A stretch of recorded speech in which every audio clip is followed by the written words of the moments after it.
जिल्हा परिषद पंचायत समितीच्या ह्या निवडणुकीच्या धामधूममध्ये काल आदरणीय नरेंद्र मोदीजींच्या नेतृत्वात असलेल्या आपल्या केंद्र सरकारने अर्थमंत्री निर्मला सीतारामन यांच्या माध्यमातून जो अर्थसंकल्प काल सादर करण्यात आला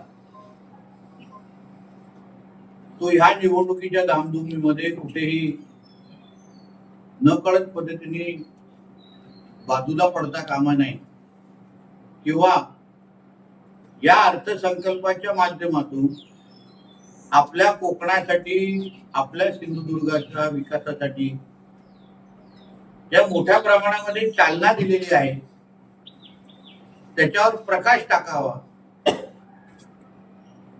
जनतेपर्यंत कोकणाच्या विकासासाठी आमचं नरेंद्र मोदीजींचं सरकार हे किती प्रभावी पद्धतीने काम करत आहे हे जनतेला कळावं यासाठी ही पत्रकार परिषद मी आयोजित केलेली आहे। शेवटी एका बाजूला निवडणुकीची सगळी रणधुमाळी सुरू असताना या मोदी सरकारला आपण फार अपेक्षेने परत एकदा निवडून दिलं ते मोदी सरकार आपल्यासाठी काय करताय, आदरणीय राणे साहेब खासदार म्हणून त्याचं प्रतिनिधित्व करतात त्या सरकारच्या माध्यमातून कोकणाच्या अर्थकारणाला चालना कशी दिली जाते हे सांगण्याचं आणि माहिती देण्यासाठी आज आपल्याला इथे बोलवलेलं आहे। कालचा अर्थसंकल्प हे कर्तव्य भवन मध्ये मांडण्यात आलं आणि प्रामुख्याने आपल्या कोकणाच्या अर्थकारणाच्या दृष्टिकोनातून मच्छीमार, नारळ, काजू उत्पादनासाठी मोठ्या प्रमाणामध्ये निर्णय घेण्यात आलेले आहेत ज्याच्यावर आपल्या कोकणाचं अर्थकारण अवलंबून आहे। ते ह्या तिन्ही क्षेत्राच्या माध्यमातून ह्याला चालना देणं, निधीची तरतूद करणं जेणेकरून काजू असेल, नारळ असेल आणि मच्छीमार या तिन्हाच्या माध्यमातून आपल्या जनतेचं दरडोई उत्पन्न वाढवण्याच्या दृष्टिकोनातून अतिशय योग्य प्लॅन आमच्या मोदी सरकारच्या माध्यमातून तयार झालेला आपल्याला दिसतोय। मच्छीमारीसाठी ज्याचा राज्याचा मंत्री म्हणून मी इथे काम करतोय, मच्छीमारीचा प्रोत्साहन देण्यासाठी 500 नवीन तलाव या अर्थसंकल्पामध्ये त्यासाठी उभारण्यासाठी ह्या अर्थसंकल्पामध्ये तरतूद केलेला आहे। तलाव नवीन उभं करणं म्हणजे मासेमारीला चालना देणं, उत्पादन वाढवणं, मच्छीमारांना अर्थसक्षम करणं ज्याच्यामुळे आपल्या कोकणाच्या किनारपट्टीला मोठ्या प्रमाणामध्ये फायदा होणार आहे आणि म्हणून त्या दृष्टिकोनातून हा निर्णय आपल्यासाठी अतिशय महत्वाचा आहे। किनारपट्टीच्या भागामध्ये स्टार्टअप, महिलांचा गट व मत्स्य उत्पादक शेतकऱ्यांच्या संघटना याची साखळी बळकट करण्यात येईल एक महत्वाचा उल्लेख किंवा उपयोजना या निमित्ताने इथे केलेली आहे। एक्सक्लुझिव्ह इकॉनॉमिक झोन तथा खोल समुद्रात पकडलेले मासे आता करमुक्त करणं आणि हे मासे विदेशात पाठवल्यास त्यात निर्यात माल समजले जाईल अशा पद्धतीचे अतिशय महत्वाचा निर्णय ज्याच्यामुळे आपल्या मासेमारांना किंवा मच्छीमारांना खऱ्या अर्थाने चालना मिळण्याच्या दृष्टिकोनातून हा निर्णय अतिशय महत्वाचा आहे। कोकणात मोठ्या प्रमाणामध्ये घेतल्या जाणाऱ्या फळ उत्पादनाला हाय व्हॅल्यू क्रॉप ला दर्जा दिलेला आहे। म्हणजे विचार करा शेती क्षेत्राला किती महत्वाच्या दृष्टिकोनातून चालना या निर्णयाच्यामुळे आपल्या कोकणामध्ये मिळणार आहे। आता नारळावर आपलं बरेपैकी आपलं अर्थकारण अवलंबून असतं। राज्य सरकार म्हणून पण आम्ही नारळ उत्पादनाला आणि त्यासाठी सिंधुदुर्गासारखे जिल्हे जिथे नारळ उत्पादनाला फार मोठ्या प्रमाणामध्ये स्कोप आहे त्यासाठी कोकण कोकणातील नारळ बागायतीला पुनर्जीवित करण्यासाठी सरकारने विशेष पाऊल उचलले. नारळ संवर्धन योजना जाहीर करण्यात आलेली आहे आणि नारळ उत्पादनातील जागतिक स्पर्धा लक्षात घेता भारताची उत्पादकता वाढवणे हे योजनेचे मुख्य उद्दिष्ट आहे. आता ह्याचा डायरेक्ट इम्पॅक्ट आपल्या कोकणाच्या अर्थकारणाला होणार आहे. कारण आपल्या इथे नारळ मोठ्या प्रमाणामध्ये येतो, त्याच्याप्रमाणे जोडधंदे होतात. नारळाच्या अवलंबून असणारे मोठ्या प्रमाणामध्ये शेतकरी आहेत आणि म्हणून अर्थसंकल्पामध्ये घेतलेला निर्णय हा थेट आपल्या इकडच्या सिंधुदुर्ग, रत्नागिरी, रायगडच्या अर्थकारणाला मोठ्या प्रमाणामध्ये चालना देणार आहे.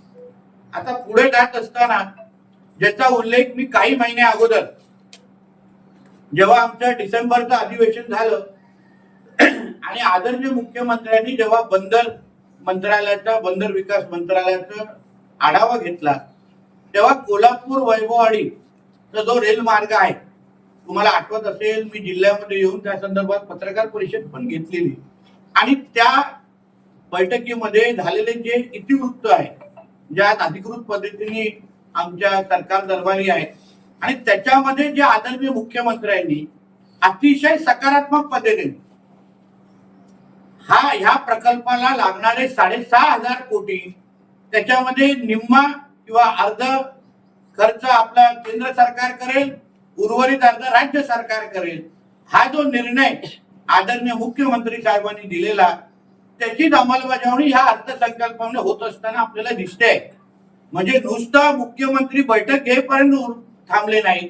आमच्या सगळ्यांच्या विनंतीवरून त्यांनी केंद्र सरकारशी ते बोलले, रेल्वे मंत्र्यांशी ते बोलले आणि राज्य सरकार 50% निधी देण्यासाठी तयार आहे, तुम्ही तुमचा 50% हिस्सा द्या असा आग्रह आदरणीय मुख्यमंत्री साहेबांनी केंद्र सरकारकडे केला आणि त्याचमुळे कालच्या अर्थसंकल्पामध्ये 3,000 नाही टोटल 30,000 रेल्वेसाठी ठेवले गेले, पण या 6,000 मधले 3,244 कोटी ची तरतूद कोल्हापूर वैभववाडी रेल्वे मार्गासाठी ह्या अर्थसंकल्पाने आलेली आहे. आता उर्वरित राज्य सरकार म्हणजे आम्ही आमच्या माध्यमातून रेल्वे बोर्डच्या माध्यमातून देणार आहोत आणि म्हणून त्याची भूसंपादनाची प्रक्रिया जी आम्ही ऑलरेडी त्याची सुरू केलेली आहे त्याला मोठ्या प्रमाणामध्ये चालना या कालच्या अर्थसंकल्पामध्ये दिलेली आहे. म्हणजे त्या एका रेल्वे मार्गामुळे ज्याच्यासाठी आग्रह सन्मान्य राणे साहेब स्वतः होते, पुढारीचे आपले जाधव साहेब होते आणि आम्ही सगळेजण वर्षानुवर्ष ज्या रेल्वे मार्गासाठी आम्ही प्रयत्न करत होतो, ज्याच्यामुळे आमचा कोकण पश्चिम महाराष्ट्राला जोडला जाईल, आमचा कोकण अन्य बंदरांमध्ये रेडीकडे बंदर येत आहे, आनंदवाडी बंदर आहे, आपला जयगड पोर्ट आहे, बंदर आहे, या सगळ्या पोर्ट बरोबर ज्या पद्धतीने आमच्या हे कोकण आणि पश्चिम महाराष्ट्र जोडला जाईल त्या दृष्टिकोनातून जो आमचा प्रयत्न होता, वर्षानुवर्ष तो प्रकल्प बंद होता, त्याला खऱ्या अर्थाने चालना या अर्थसंकल्पामध्ये दिलेली आहे.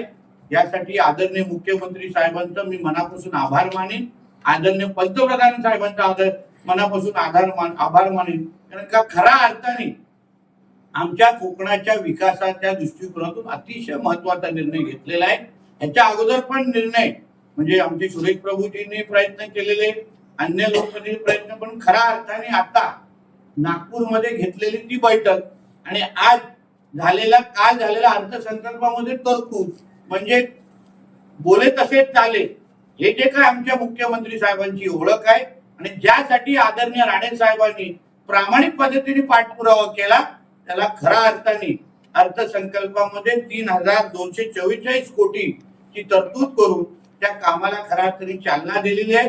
2028 पर्यंत हा प्रकल्प पूर्ण करण्याचा आमचा मानस आहे आणि त्या दृष्टिकोनातून आम्हाला मुख्यमंत्री साहेबांनी काम करण्याचे पूर्ण आदेश आणि स्वातंत्र्य आम्हाला दिलेलं आहे. या बाबतीमध्ये आचारसंहिता सुरू होण्या अगोदर मी कोल्हापूर कलेक्टर आणि सिंधुदुर्ग कलेक्टर आणि राज्याचा रेल्वे बोर्ड त्याबरोबर आमची VC द्वारे आमची एक बैठक पण प्राथमिक झालेली आहे आणि मग या 9 तारखेच्या आचारसंहितेच्या नंतर लँड ॲक्विजिशन म्हणजे भूसंपादनाची प्रक्रिया आम्ही सुरू करून मोठ्या प्रमाणामध्ये ह्या प्रकल्पाला चालना देण्याची आमची पूर्ण पद्धतीने तयारी आहे. म्हणून अशा पद्धतीने आपल्या कोकणाला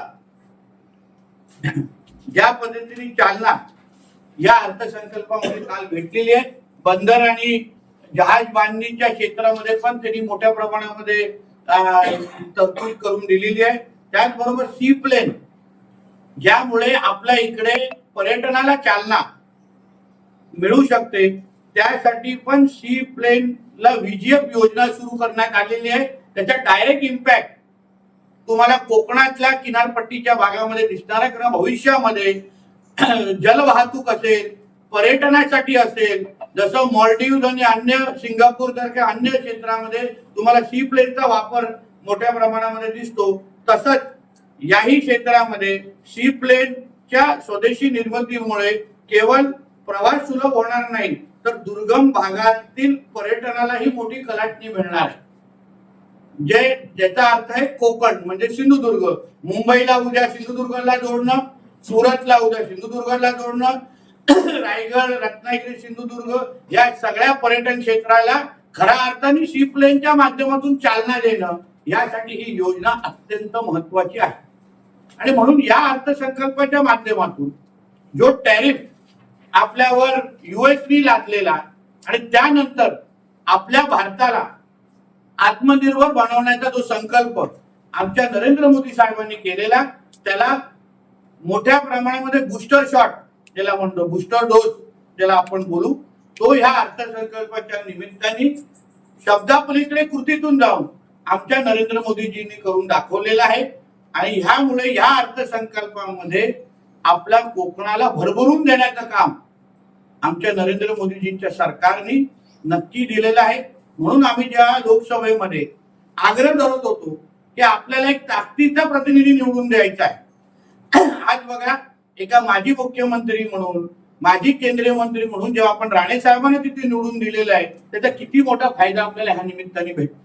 केंद्रात राज्यात डबल इंजिनचं सरकार आहे. राज्यात देवेंद्रजी, एकनाथ शिंदेजी, सुनित्रा पवार ताई आहेत. आता मी स्वतः पालकमंत्री म्हणून काम करतोय आणि वरती केंद्र सरकार बरोबर असलेलं आमचं कॉर्डिनेशन, असलेला आमचा संपर्क, त्याच्यामुळे हे सगळे फायदे तुम्हाला सत्तेच्या पहिल्या 1 वर्षामध्ये मिळून दिसत आहे. आता पुढची 4 वर्ष जेव्हा ही सगळी तरतूद झालेली आहे, आता पुढची 4 वर्ष आम्हाला हे सगळ्याच्या अंमलबजावणी करण्यासाठी भरपूर वेळ आहे, भरपूर काम करायचं आहे. सरकार पातळीवर अधिकारी अतिशय सकारात्मक आहे, राजकीय इच्छाशक्ती आहे, मुख्यमंत्र्यांचा भक्कम पाठिंबा आहे, नरेंद्र मोदी सरकारची चांगली ताकद आमच्यामध्ये उभी आहे.